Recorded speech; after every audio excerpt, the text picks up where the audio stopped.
So let's look at some other um, problems involving derivatives. In this problem, actually I'm going to give you 6 examples where you're going to find all the x values where the function is not differentiable, where the derivative fails to exist. All right, so let's rewrite this x cubed as x to the 1/3. So the derivative y prime would be 1/3 x to the 1/3 minus 1 is minus 2/3.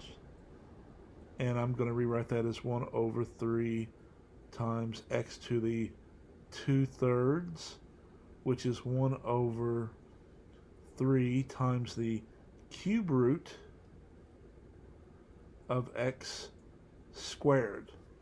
So there's the derivative, and what we're asked to find is all the x values where the function is not differentiable. So what we're looking for is what? The places where the derivative is undefined. So maybe that's fairly easy. You've got an x in the denominator, x to the 2/3 power.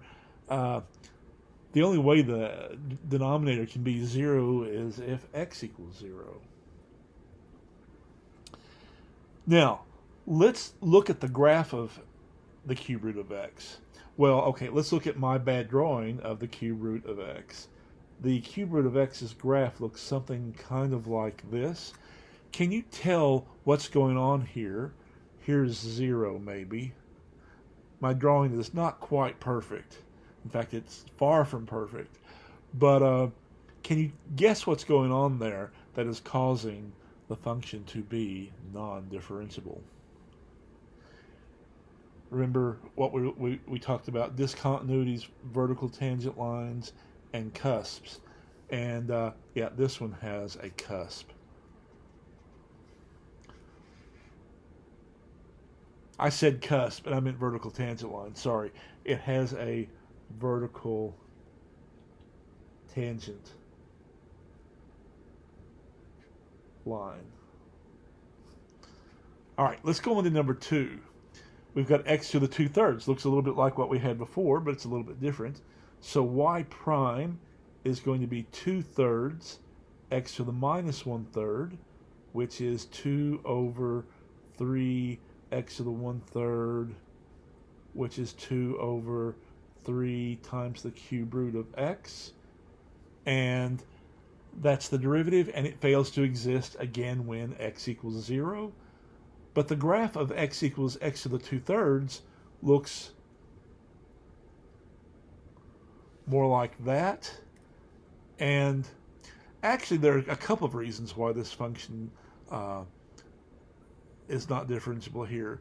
You could say, well, there's a sharp corner there, and I'll buy that. But another reason is that actually the curve is getting closer and closer to being vertical. And so that's another reason why it's not differentiable.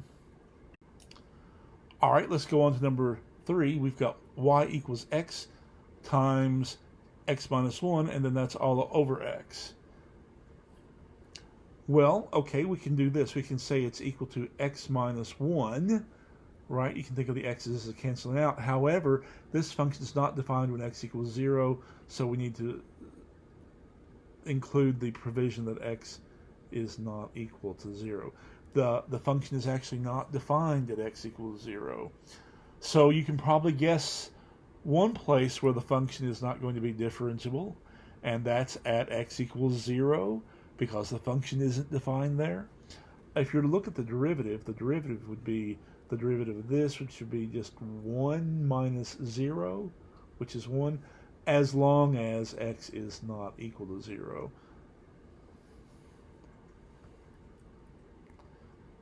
So the derivative exists for values of x other than 0, but at x equals 0, it's not differentiable. So that's the place where it's not differentiable. Here's example number 4. Y is equal to 3x plus 1 if x is greater than or equal to 2, and it's equal to 5x if x is less than 2. Where is this function differentiable or not differentiable? Well, the derivative for x is less than 2 would be 3. The derivative for x is bigger, the derivative for x is less than 2 would be 5. The derivative for x is greater than 2 would be 3. But the derivative does not exist at 2. How do I know that? This function is not continuous at x equals 2, right? If you take the limit as x approaches 2 from the left and from the right, well, for this part, the limit would be 7. 3 times 2 is 6 plus 1 is 7, and down here it would be 10. So the function is not even continuous at 2. So it's not differentiable at x equals 2.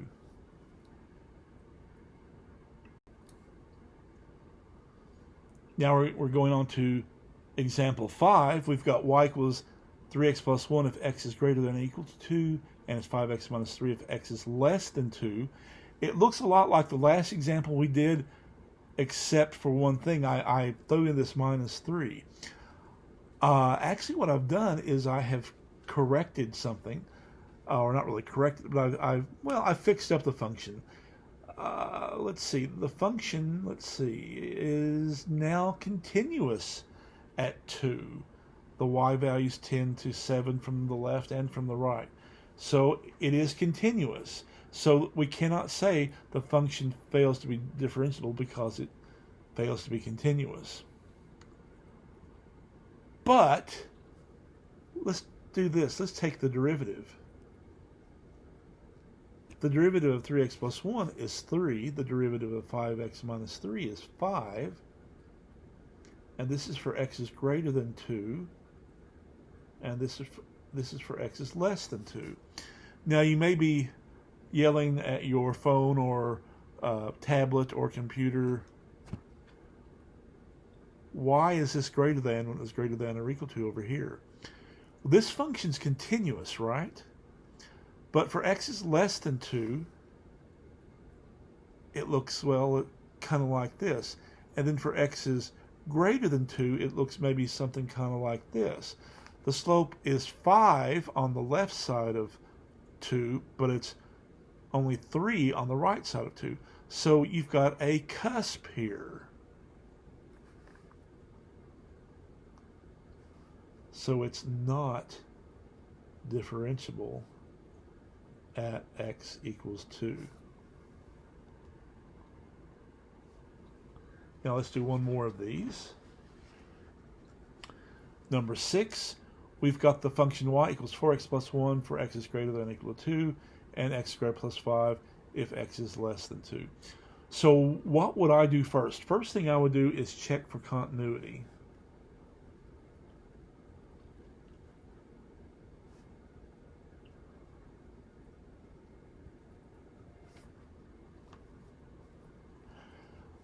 The function is differentiable for x is bigger than 2, right? The derivative would be 4.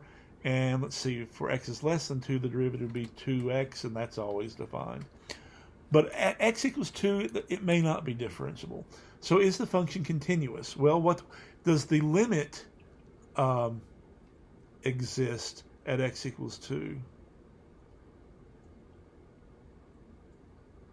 Let's see, the limit for x is greater than 2 would be 9, and the limit for x is less than 2 would be 2 squared plus 5 is 9. So it's got continuity. So now what we need to do is check the derivative. So the derivative would be 4 for x is greater than 2, and I'm not going to put greater than or equal to yet. I might change that later.